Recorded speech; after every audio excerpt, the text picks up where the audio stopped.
Fala, Albinho, tudo bem com vocês? Continuando nossas aulas de cálculos químicos, da nossa microaula de número 2, eu chego com o seguinte problema: o que é massa molar? E o que vem a ser o tal do volume molar? E como eu chego a esse valor ou esses valores? Bem, essa é a proposta da nossa microaula de número 2.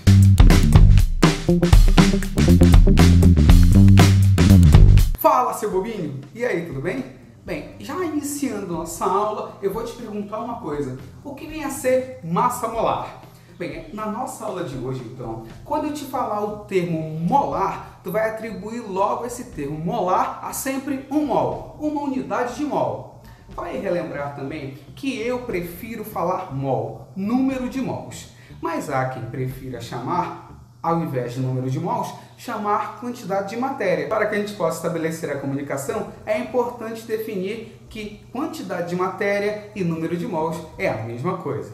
Continuando, se eu tenho um átomo de cobre, por exemplo, se eu falar na tabela periódica, e eu vou ver aqui um átomo de cobre, pesquisando a massa dele dá 63,5 unidades de massa atômica. O que eu estou me referindo, Bobinho, lembra de um átomo de cobre. E agora, e se eu estiver me referindo a 6,02 vezes 10 a 23 átomos de cobre? Bem, eu estou me referindo a 1 mol de cobre. Essa massa é a mesma 63,5, só que 63,5 gramas. É a massa contida em 6,02 vezes 10 elevado a 23 átomos de cobre.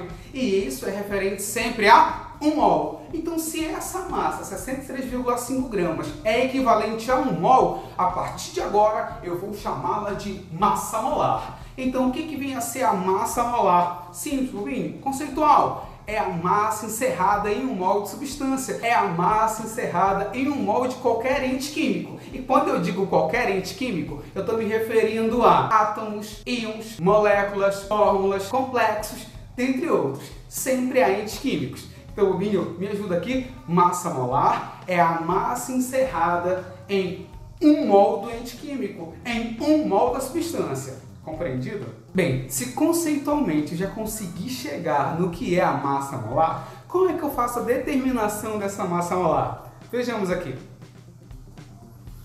Contar com a ajuda do meu quadro, claro. Bem, aqui no meu quadro agora nós temos a molécula de água, famosíssima H2O. Então, essa molécula tem a contribuição de 2 átomos de hidrogênio e de 1 átomo de oxigênio. Esses 2 átomos de hidrogênio aqui, se eu for na tabela periódica verificar, cada um tem massa, 1 unidade de massa atômica. Então, 1 vezes 2, 2. Oxigênio temos um só. E se eu for na tabela periódica, eu não preciso saber esses valores decorados. Mas se eu for na tabela periódica e pesquisar a massa do oxigênio, dá algo em torno de 16. Então, 1 vezes 16, 16. E fazendo a soma algébrica direto de 2 mais 16, vai dar exatamente 18. Raciocina comigo. 18 o quê? Depende. Como assim, professor? Depende. Simples. Se eu estiver dizendo assim, qual é a massa ou quanto pesa uma molécula de água, tu vai me responder 18 unidades de massa atômica. Agora, se a minha pergunta for, quanto é a massa molar da água? Quanto é a massa de 1 mol de água? Tu vai me responder os mesmos 18, só que 18 gramas. Bobinho, há quem diga que massa molar é a mesma coisa que massa atômica, só que expressa em gramas. Eu penso o contrário. Massa atômica é a massa encerrada de um átomo.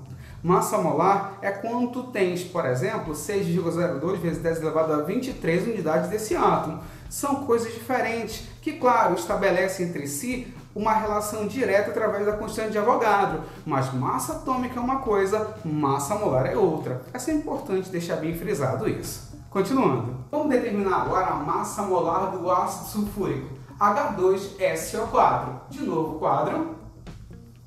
Bem, a molécula já está aqui no quadro e cada hidrogênio desses 2 da molécula de ácido sulfúrico, 1 vezes 2, 2. Beleza. E agora? Enxofre. Se eu for na tabela periódica, a massa tabelada é de 32. 1, que é a contribuição do enxofre, vezes 32, 32. Por fim, oxigênio. Essa molécula tem quantos átomos de oxigênio? Olha lá o índice, seu bobinho. 4.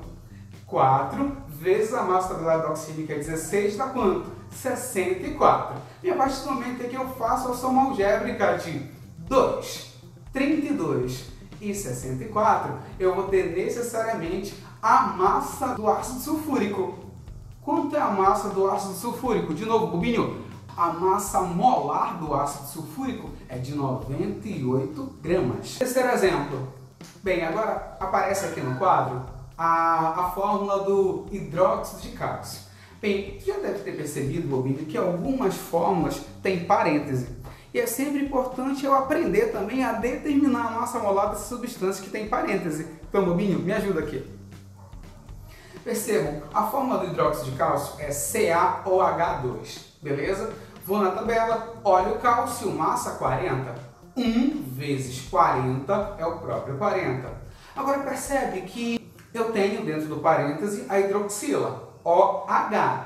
Cada hidroxila tem um átomo de oxigênio, mas como lá fora tem o 2, eu vou pensar assim, 1 de dentro do parêntese vezes o 2 que está fora, 2. Então, a fórmula de hidróxido de cálcio contribui com 2 átomos de oxigênio. Por isso que vai ser 2 vezes 16, que dá o 32. Depois disso, hidrogênio, mesma coisa. Dentro do parêntese, 1. Fora do parêntese, 2. 2 vezes 1, 2. Desse modo, perfazendo a soma algébrica dos valores, 40 mais 32 mais 2, nós chegamos ao valor da massa molar do hidróxido de cálcio, que é de 74 gramas por mol.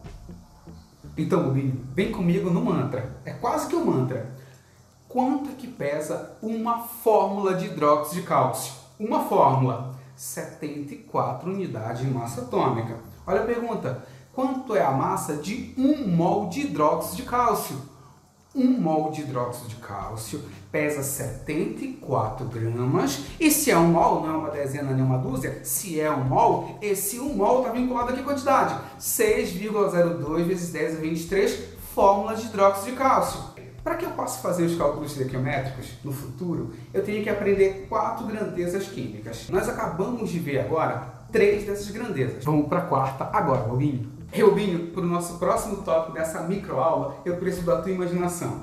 Agora, imagina só que eu tenho um balão com um único gás. Vamos supor que seja CO2 e que esse gás se comporte de forma ideal. Bem, eu tenho um balão que, a partir do momento que eu encho e fecho, ele ocupa um determinado tamanho, um determinado volume. Vou considerar também que, a partir do momento em que eu fecho esse balão, ele passa a se comportar como um sistema totalmente isolado. O que vem a ser um sistema isolado, falando de termodinâmica? É aquele sistema que não permite qualquer tipo de troca com o meio externo, com a vizinhança, nem de energia, nem de matéria. Então esse conteúdo fica encerrado dentro desse balão e nada faz com que ele seja alterado. Beleza? Imagina que agora eu estou com esse balão nível do mar, mais ou menos, e ele tem esse tamanho, e eu vou para Bahia Blanca, na Argentina, que fica mais ou menos 42 metros abaixo do nível do mar. Quando eu chegar em Bahia Blanca, imagina só, eu desci, eu estou abaixo do nível do mar, então o tamanho desse balão vai diminuir. Exatamente, Rubinho, porque lá em Bahia Blanca, esse balão vai experimentar uma maior pressão atmosférica por conta da massa de gases que existem lá. Então, a tendência é que esse balão diminua. Por outro lado, imaginemos que eu viaje agora no interior de São Paulo, Campos do Jordão, que fica a mais ou menos 1.628 metros acima do nível do mar. Em relação àquele tamanho original, aqui no nível do mar, esse balão vai se expandir exatamente porque ele vai ser submetido a uma pressão menor. Agora tu imagina se eu chegar em El Alto ou Potosí, que são cidades da Bolívia, por exemplo, com mais de 4.000 metros de altitude. Esse balão vai aumentar de tamanho, porque a pressão externa nesse balão vai diminuir. Então, aquele gás, aquele CO2, por exemplo, que está dentro desse balão, vai se expandir. Resumindo, a partir do momento em que eu tenho um sistema gasoso, e ele pode variar em vários volumes, dependendo da sua condição externa. Que fique bem claro isso para ti. Entretanto, aqui na química, é fundamental e importante que eu guarde um valor. E se eu tenho várias e infinitas condições, eu vou, a partir de hoje, memorizar qual o volume ocupado por 1 mol de gás nas condições normais de temperatura e pressão, que a gente conhece popularmente como CNTP. Na CNTP, a pressão equivale a 1 atm e a temperatura equivale a 0 graus Celsius. É bom lembrar sempre que esse 0 graus Celsius ele equivale a 273 Kelvin. Então, qualquer temperatura que eu tenha na escala Celsius, basta que eu some com 273 para que esse valor seja convertido na escala Kelvin. Todo e qualquer cálculo que eu faço na nossa microaula de hoje, essa temperatura tem que estar necessariamente na escala Kelvin. Então, 0 graus Celsius equivale a 273 Kelvin. É bom ressaltar também, Silvinho, que a pressão de 1 atm ela pode ser medida também em outras unidades, como o Pascal. Então, guarda esse número, porque ele vai aparecer aqui na nossa aula. 1 atm equivale a 101.325 Pascal. Esses valores eles não precisam estar necessariamente memorizados. Claro, se eu quero arrebentar no Enem, eu quero fechar tudo de Química no Enem e acertar tudo que aparecer de cálculo estequiométrico, eu preciso conhecer essas condições. De novo, grava comigo. Pressão de 1 atm e temperatura de 0 graus Celsius, que equivale a 273 Kelvin. Importante, memoriza isso. Esses valores serão fundamentais para que eu entenda o verdadeiro valor na CNTP. Bem, a partir de agora, então, nós vamos determinar qual é esse valor de volume que eu preciso memorizar, que eu preciso aprender a partir de agora. E eu, professor Diego, vou te ensinar a determinar esse ou esses valores. Então, para isso, pedir auxílio aqui de novo do meu quadro, claro, meu quadro negro, desde a época que comecei a minha carreira docente. Então, esse quadro negro vai estar aqui, ó. Olha a equação que aparece. PV igual a nRT, também conhecida como equação de Clapeyron, mas eu prefiro a equação geral dos gases. É a partir dessa equação que eu vou fazer jus aos valores que vão aparecer para mim a partir de agora. Então, vamos lá? Esse P significa pressão e pode estar em atm ou Pascal. Esse V é volume e pode aparecer em litros ou metros cúbicos. Esse N é o número de mols e eu te falei no início da aula. Se eu estou calculando o volume molar, esse N vai ser em 1 mol. Se é o volume molar, é o volume de 1 mol. Esse R é a constante geral dos gases, que pode ter dois valores. 0,082 atm litro por mol Kelvin, se a pressão estiver em atm volume litro, ou então ele pode ser 8,314 joules por mol Kelvin, se a pressão estiver em Pascal e o volume metro cúbico. Então, nós vamos utilizar essa segunda condição, esse segundo valor da constante, para determinar qual o valor do volume molar na SNTP. Agora, Bobinho, me ajuda agora, me ajuda. Vamos fazer esse cálculo aqui então. Vamos lá. Eu tenho pressão de aquele valor que eu te falei ainda agora, 101.325 Pascal. P. O volume é o que eu quero encontrar. V igual N1, que é o número de mols. O R que eu vou usar é o 8,314 joule por mol Kelvin, porque essa pressão está em Pascal, por isso que eu vou usar esse valor. E o T eu vou usar a temperatura na CNTP, 0 graus Celsius, só que na escala Kelvin, 273. Bobinho, fazendo esse valor, calculei para mim, calcula, me ajuda. Se tu ajuda, eu não consigo, Bobinho, me ajuda. Fazendo esse valor, eu vou chegar exatamente no valor de 22,4 litros. Então, a partir de hoje, eu vou memorizar o seguinte. O volume molar na CNTP vai ser um valor fixo, vai ser um valor notável e que eu preciso aprender. E que valor é esse? 22,4 litros. Professor, momento... Só um pouquinho. Eu escutei falar, professor, que pode existir um outro valor para esse volume molar na CNTP. Procede? Procede sim, Bobinho. Professor, sou Bobinho, momento Bobinho 2. Como é que eu chego nesse valor? Bem, eu vou chegar nesse valor a partir da mesma equação. PV igual a nRT. Por você nunca rezei tanto. Então, Bobinho, para que eu possa chegar nesse valor, utilizando essa mesma equação, vamos fazer assim e vamos aprender o seguinte. Eu já te falei 2 vezes nessa microaula que a pressão medida em Pascal, 1 atm, equivale a 101.325 Pascal. Entretanto, a UPAC, União Internacional de Química Pura e Aplicada, resolveu ajustar esse valor. E quando ela ajustou esse valor, ela ajustou simplesmente para 100 mil Pascal, 10 à quinta.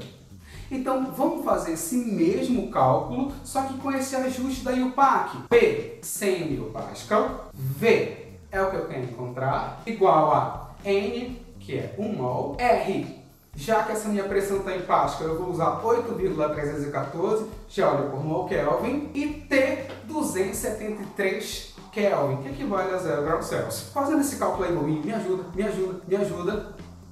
Aqui, ó. Tá, 8,314 vezes 273 dividido para 10 à quinta, ou 100 mil. Olha o valor que deu, bobinho. Exatamente. O valor que deu foi de 22,7 litros.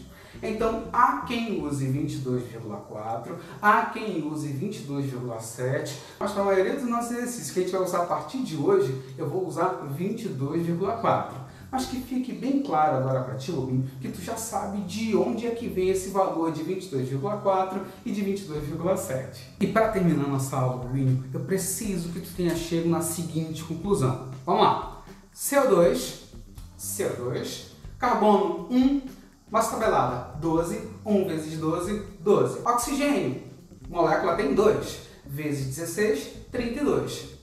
12 mais 32, 44 gramas. Essa é a massa molar do CO2, beleza? Aprendemos isso no início da microaula. Então vamos fechar aqui, fechando a ideia. 1 mol de CO2 tem uma massa, que nós acabamos de calcular, de 44 gramas. 1 mol, 44 gramas. Se é 1 mol, essa quantidade de moléculas está associada a 6,02 vezes 10 a 23 moléculas. E se esse 1 mol de gás estiver nas CNTP, esse 1 mol de gás vai ocupar sempre o mesmo volume. E que volume é esse? 22,4 litros. Eu garanti para ti, no início da nossa primeira microaula, que ao fim dessas 2 microaulas tu ia aprender 4 grandezas químicas. Número de mol, massa molar, número de Entz, ou constante de Avogadro, e volume molar. Bobinho, 4 grandezas. Sempre a partir de hoje, nas nossas microaulas, que eu usar o termo 4 grandezas, eu quero que tu fale para mim mol, massa, número de moléculas e volume. Mol, massa, moléculas e volume. Mol, massa, moléculas e volume. Se eu souber isso, eu sou capaz de responder qualquer questão de cálculos químicos. E claro, isso vai ser um suporte fundamental também para a resolução de exercícios de cálculo estequiométrico. Então, Rubinho, aquele velho, espero que tu goste, espero que tenha gostado. Bem, gostei muito dos acessos da primeira aula, mas vamos lá, continua dando teu like, te inscreve no canal, marca o sininho para que tu possa receber toda e qualquer atualização do canal. E claro, por hoje é só.